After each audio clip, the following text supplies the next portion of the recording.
How to create reels from your existing videos in Facebook library. Hello everyone, welcome to this channel. I'm Emily and I'm here to help you out today. So without any delay, let's get started. Now first of all, make sure that your Facebook application is updated to its latest version on your device.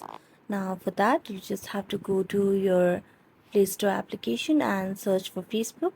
So as you can see, it is updated to its latest version on my device. So I'm going to tap on open and it will lead me to the home page of Facebook application. Now make sure that you're logged in.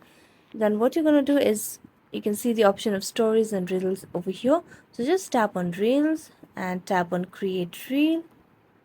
So here you'll be able to see the option of your content over here at the top of the screen. So just tap on your content, and right now we cannot find anything because I have not posted anything right now. But if in context of you have posted for your reels beforehand, then you can just tap on the content over there and you can edit and post as a reel over here.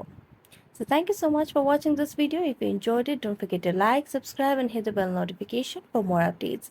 That's it for today and see you next time.